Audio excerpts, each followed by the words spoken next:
and welcome to another episode from Season 6 of The Horrific Podcast. We're two friends who live in different places but share a passion for scary movies. Each week we pick a different horror movie and dissect it to figure out what it was trying to accomplish, how well it did, and maybe even some larger truths about why people watch horror movies in the first place.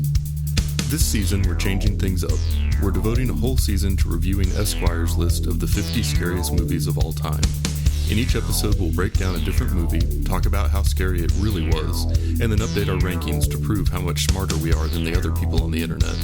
Thanks for joining us, and we hope you enjoy the conversation. So I think we'd been trying to watch this movie for, 2.5 years?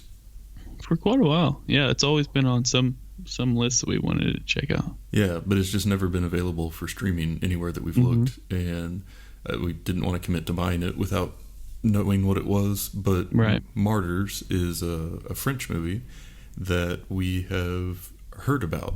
There's been hype about it for a long time, and it's kind of fitting that is the last movie that we are reviewing for Season 6, because it is the highest movie on the list of Esquire's 50 scariest movies of all time that we hadn't done already. Yep.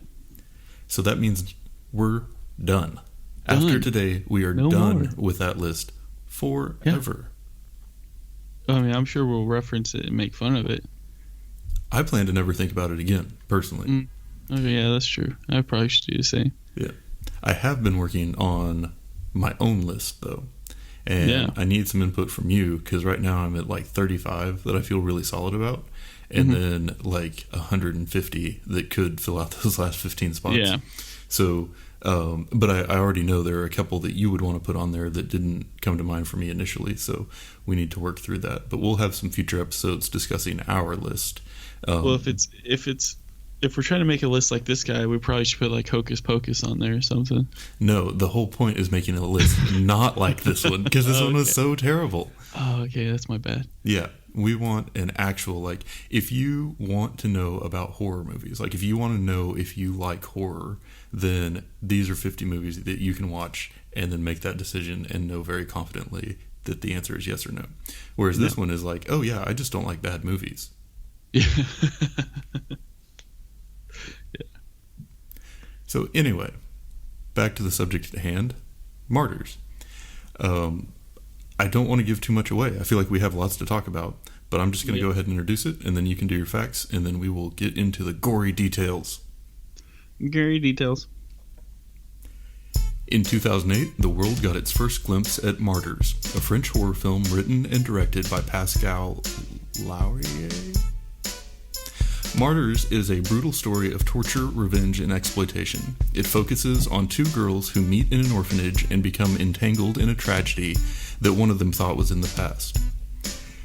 This movie was distributed in the US by the Weinstein Company, and I'm not going to make a joke about that because frankly it's too easy. While Martyrs was a box office flop, it has often been cited as influential by horror filmmakers and is on a lot of lists of the scariest movies of all time. This movie can currently be rented on Apple Movies. Very nice. I really tried to summarize more of the story in there, but I couldn't do it in less than 5.5 sentences. Yeah. So, yeah, this one had a lot going on. Story. But I'm curious, the Wikipedia page for this was not overly populated, so were you able to find much as far as trivia? Yeah, I have two facts. Which one's kind of interesting, one's not. There wasn't much on it. More so, it was trying to explain the movie, what I was finding. One of the facts I have is Pascal Luigi, which is how you pronounce it. I would have never guessed that in 100 years. I went to translate while you were doing that. It worked. And Pascal Luigi has confessed that he wrote the screenplay for the film in a state of clinical depression, bordering on suicidal thoughts, which is why the film is said to have nihilistic and depressing subject matter. I was going to say, that's probably the least surprising fact of all time. Yeah. The other one is just kind of a simple, weird little fact. But Pascal, his previous film House of Voices, which was done in 2004. The main character's name is Anna Jorin. In Martyrs, Anna is one of the female lead characters, while Lucy Jorin is the other. So has a hard time coming up with fake names. Yeah, that's a good way to look at it. Yeah. I was looking at it like, oh, that's a cool way to keep like your idea, but yeah. Yeah, so this definitely was not a high budget movie, but I thought that despite that, it pulled off a lot of what it needed to. Mm-hmm. And they had some creative things like the found footage at the beginning that didn't really require a lot of money to be effective. But then there were also a lot of special effects that I thought were pulled off well. And so like a lot of times with a lower budget horror movie, when they go like heavy on special effects, you can tell that it's the low budget version of the special effects, and so it's just silly and distracting. But like that scene where Anna was stitching up the cuts on Lucy's back, that was super convincing and wildly disturbing. Yeah, I think that was that was a good way to shoot it. Whereas like you start it, but then you cut to the reaction. Yeah. To see it go through. But yeah, the cuts look very, very real, and this movie's kind of crazy because it was kind of all over the place. Yeah, it really was. Yeah, like make you think that the movie was ending, and really it was just starting. Mm-hmm. The second part of like 3 parts. I feel like. Yeah, for sure. And one thing that I tend to really like about movies is when you feel like you have the story figured out and then it takes a turn. Because like with Human Centipede, one thing we talked about a lot is you knew what it was and you knew what it was going to be and what was going to happen. And after they all get sewn together, there really wasn't much reason to keep watching. Like from a story perspective, it's like, right, okay, it never did anything different. But with Martyrs, I thought I had it all completely figured out and sewn up and was ready to go. And then it took a hard turn and became something just completely and totally different, but it was all still kind of connected back to the same stuff. And so it actually reminded me a lot of the first Saw, in that there was a good and complex story with it that kept you sort of engaged throughout the movie, but also some really brutal horror elements to make it feel a lot more like urgent and scary. And also, it's not like all 3, which I keep saying 3 because I feel like this movie was really in 3 segments, but I feel like each segment was just as interesting as the one before. Or I guess it would be 4, technically. 4 segments. Intro, yeah. But yeah, I felt like they were all kind of interesting to what they were before. And it also made you think that, like, it was going to be a monster horror film. Yeah. At first. And then it turned into something totally, completely different. And, which I liked. I liked Definitely. that idea, especially after the story that I wrote that I sent to you, trying to like do relatively the same thing. Like you want to make them think it's like this story, but really it's not. It's this, But yeah, I thought that was a good move. Yeah, and in the beginning, I was like, okay, the larger story here is that revenge is satisfying, but it can't undo the trauma that was caused by the event, So even though Lucy had accomplished this lifelong goal of settling the score and getting revenge on her tormentors, it really didn't do anything to help the long-term psychological damage that had been done. And I thought that was the thing that was being represented by the monster woman that was haunting her. But then the scene where she and the monster are like fighting in the hall, and then Anna comes in and sees that the monster isn't really there, that kind of like exemplifies that idea. And then she ends up, the monster kills her, but Anna sees she kills herself, and you're like, okay, that's the end of the movie. Like, I get it, the point they're making makes sense. But oh no, my friend, we were just getting started at that point. If you thought that was brutal, for sure, just wait a minute.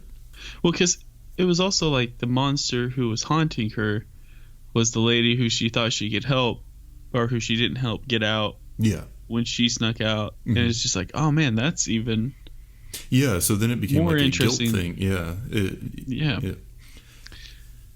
Which, it's like, okay, I'm sure it's like a guilt, like the underlining message is like, don't let guilt eat you up like that or something. But yeah, just looking at the movie for what it's worth, it's like, gosh dang, that's It's a good move. Yeah. But then, even that sort of self-contained thing, or thing that almost felt self-contained, just was sort of a minor point in a much larger story, which was around this idea that there was this secret society out there that was trying to create martyrs that would be in this like extreme state of suffering and then transcend it and get a glimpse into the afterlife. Yeah. Which is crazy because their method for doing that was just to capture a bunch of women and torture the hell out of them.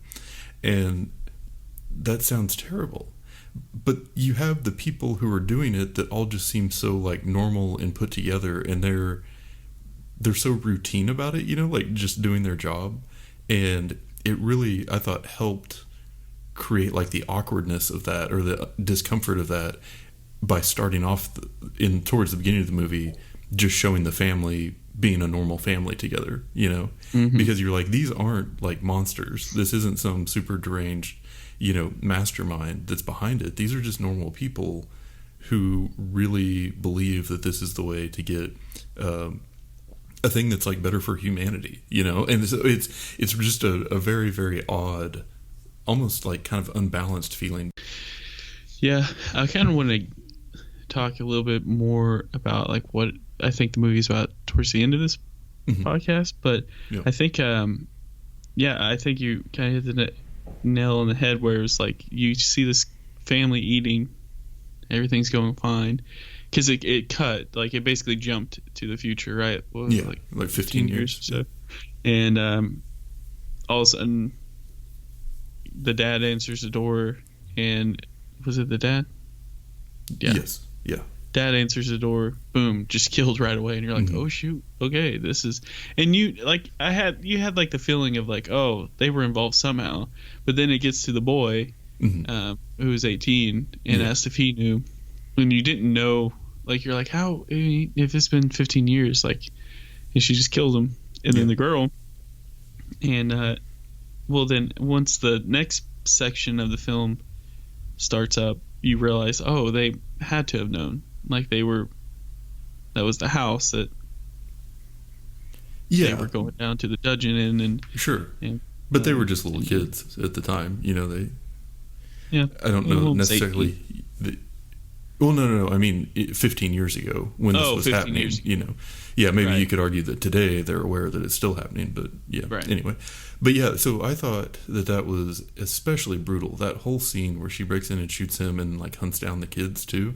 Like, holy crap. We've talked about how that's sort of an unwritten thing that horror movies typically don't do, is like show a kid getting killed, like in detail, you know what I mean? Yeah.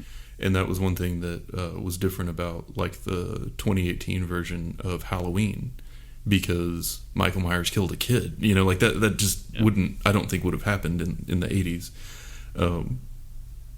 But yeah, and so when it happens, it's especially brutal. And then I guess the newest version of it, that scene with Georgie, was just pure nightmare fuel. And so that stood out to me a lot. But a thing that I felt like they were doing on purpose, and I'm curious if you felt this way too, it seemed like they were making Lucy out to be crazy, and that they were introducing doubt about whether or not that was even the right family. And so it seemed like Anna had sort of this feeling of like, I have to support her, but I'm also acknowledging that she's losing her grip on reality, and she might have just murdered an innocent family. Absolutely. Yeah, I think that's what the movie's trying to do. That's what I think for sure, because that's what she starts to realize once she sees, her get cut up when she's fighting the monster, and she sees that she's not fighting a monster at all, that it's herself. Yeah. And starts banging her head, like, for sure, like, that's. And then she helps the mom escape, so clearly she thinks that either they may not be the family, or they didn't necessarily deserve the level of treatment they got. So yeah, I guess that kind of all started when she beat the mom's head in very brutally with a hammer. It's like, oh wait, this is because she never, I don't know if she ever seen it before, but she wasn't there when the initial killings took place. She wasn't like up close and personal with it. Right. Yeah. So I thought everything up until basically the point where Lucy kills herself was awesome. I mean, I would say like A+ horror movie, like really good, a complex story, good special effects. It had the violence of her going in and like killing and getting revenge, but also like sort of the paranormal of this thing that's like haunting her and attacking her and all that. And it was just really like scary and intense and well written and well acted and like good. For me, I liked the rest of the movie as well, but I thought it got a lot less scary once Anna was taken prisoner, because kind of like we talked about before with like the idea of hope. It was like they were driving in over and over, like, no, she's completely under their control at this point. Like, now she's just getting tortured. And that plays into a bigger story, but it wasn't the same, like, urgency that I had in the first half of the movie. Yeah. The fear kind of changes while watching the movie. I think it's more so you still technically had like a little bit of hope because you knew Anna was a good person, and that she was trying to help Lucy, and Lucy once got out, maybe she can get out, or something. But it was, you slowly start to realize like, oh no, she's not getting out at all. Yeah. And like also whoever that guy was that was just beating her up. Yeah. What a dickhead. Right. Like that was the purpose of his character. Oh yeah. But it was just like, good Lord. He was very hateable. Oh my gosh. Yeah. He was a real Weinstein, you might say. One thing that I think also made that less engaging for me, like in the second half, was the subtitles on this movie were not great. Some of the translations did not make sense, and then they just like blatantly got things wrong a few times. Like there was one point where I paused the movie and had to look it up on IMDb because I was like, oh, the subtitles are all referring to that character as Anna and that character as Lucy, but I was under the impression it was the other way around. And then, no, I was right. The subtitles just had them backwards for a while they were in the house. And so that was silly. But then the scene, especially where the older woman, who I guess is like the lead of the secret society or whatever, is talking about what their goal is and what a martyr is. And some of the stuff she was saying didn't really like all connect for me. So I had no idea really what they were trying to achieve until closer to the end. Yeah, I agree. I didn't understand it until after the whole skin scene. Yeah. I think for me, I didn't necessarily notice any of the dialogue, but I noticed it kind of helped it at the beginning because I didn't realize which one was which, Lucy and Anna, quite yet. Yeah. When like the monster kind of showed up, and you're like, that's what kind of made me think like, oh, is this just a monster? Like, is there a monster in the building or whatever? Yeah. But then you realize in kind of the second scene where it's just haunting Lucy, but kind of helped for a minute. Yeah, and I mean, even with the second part of the movie being like a little less intense or less scary for me, there was still enough story to keep me interested and engaged and paying attention. And I think that's a thing that's really different than, again, like Human Centipede, where you kind of get to the crescendo and then they're all sewn together and then they're kind of crawling around and you're like, all right, cool. I mean, there wasn't anything left really at that point to be interested in or curious about. So, but with this one, I didn't have that problem. I was like, I want to see how this ends. I want to know what all this is for and what they're trying to do. So, I think there was a couple scenes that kind of got me as far as like, just horror scenes. Yeah. And I think one of them was finding the girl in the basement, like when Anna discovers that there is a dungeon down there, and then realizes that everything Lucy was saying is true. Is completely true. Yeah. Like that, and then when she gets the girl from down there and like brings her up and tries to show her everything's okay. Yeah. And then taking the helmet off. Yeah. I was like, oh man, Yeah. that's like, I was actually waiting for that to happen to Lucy. I don't know why they didn't do that to Lucy. But okay, so I have a question on that part. I'm sorry, Anna. I meant Anna. Yeah. Yeah. So the whole thing was talking about they're trying to get someone who is like becoming a martyr and transcending and seeing the other side, right? Mm-hmm. And the way that they're able to tell is by the eyes, right? Yeah. So why did they cover that girl's eyes if the whole goal of this whole process was to be able to see whether or not she had reached that state? Well, so one of the things that I read about the movie, or when I was reading about the movie, it talked about like there was a rumor of a group of scientists in the 80s. It was like in 1983. Did you read this? I did not.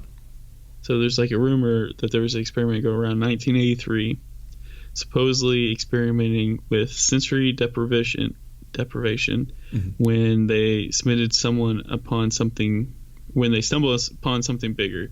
According to legend, the study hypothesized that our senses are a hindrance for divine thought. Sight, sound, smell, touch, taste ground us in this world, thus preventing us from experimenting transcendence. According to the story, scientists removed portions of subject brains and that experienced these sensations. After the surgery, the subject began to experiment transcendence. At one point, was believed to have begun conversation with God. His last words in this legend, before the experiment ended, was, "I've spoken to God. He has abandoned us."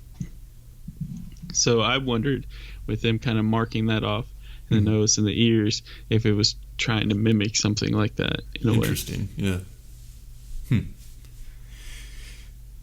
Yeah, or it could just be that if you start messing with somebody's brain, they start seeing weird stuff.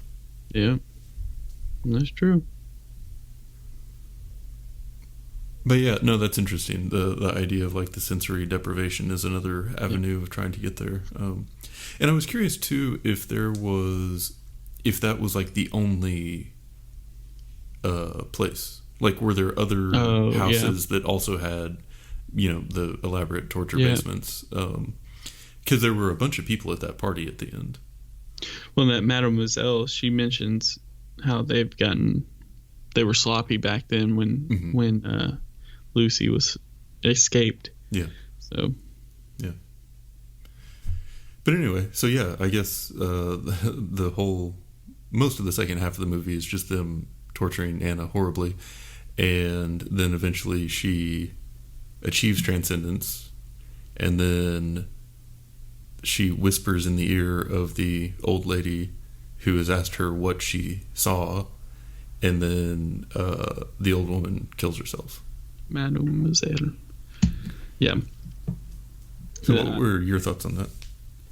So, like, there's a couple thoughts, I think, when it comes to this. So, one,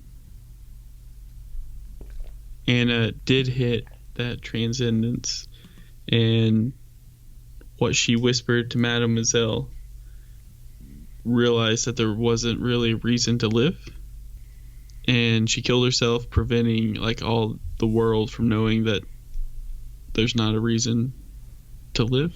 You know what I mean? So I don't know if it means that whatever happens after you die is better. Mm-hmm. But I actually like that idea, that what she had told her was, and this is pure speculation, but I was thinking about like what would be, like if you had to write dialogue for what she had whispered, like what would it be? And because obviously you didn't get to hear it as part of the movie, but something about how, the other side is just so much better, and there's no point being here because this world is just complete suffering compared to that, and it's 1,000 times better, and the quicker you can get there, the better, But yeah, and then she's just like, "Oh yeah, I'm jumping on board. Like, let's get there." But it would be funny if she told her that, and that isn't what she saw. Yeah, Yeah, that's what I was thinking too. It's like, well, I think that's my other side. My other theory is that what she said didn't make sense at all, and kind of killed herself out of shame, Mademoiselle.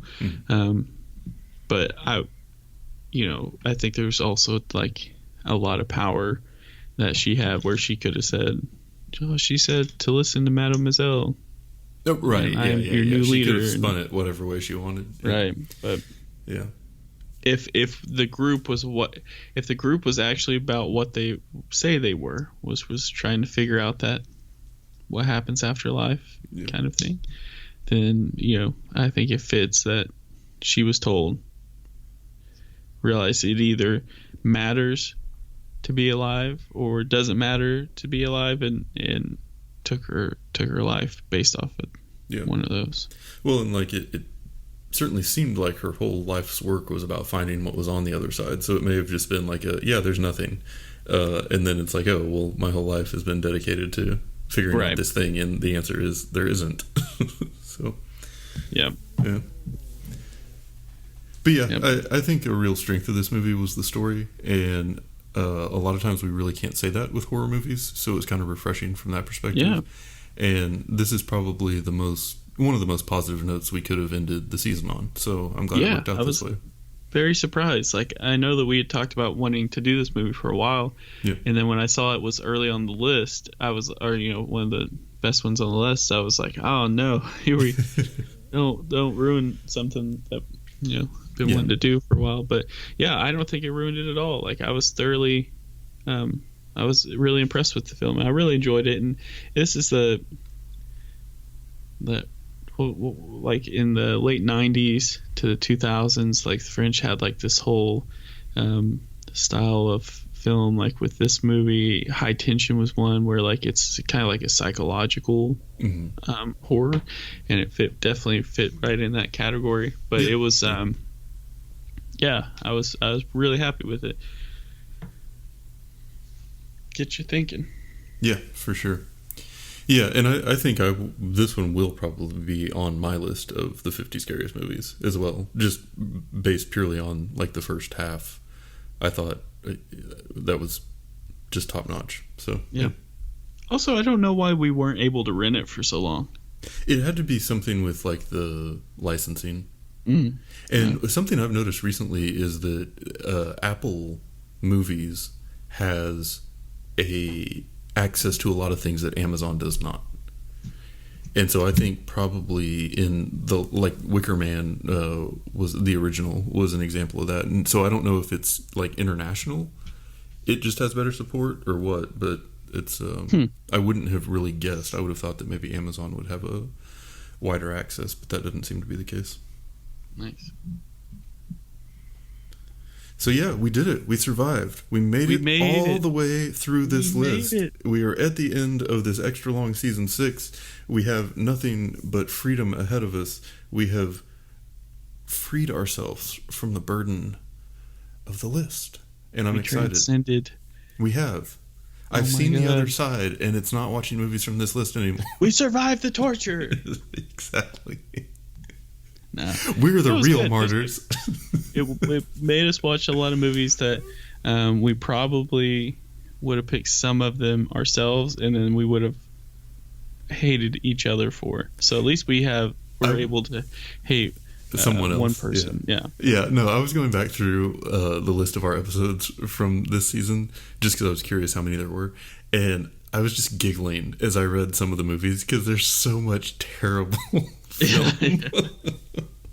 Yeah, but we survived it. It was good. It's fun. It was a lot of content that we could put out, and we got a few gems out of this. But and also, we got to think like we didn't record an episode on all the movies on the list like this season, but we have our previous season. Yeah. So, this list did have one of our favorites, which is 28 Days Later. It had The Shining, which was great.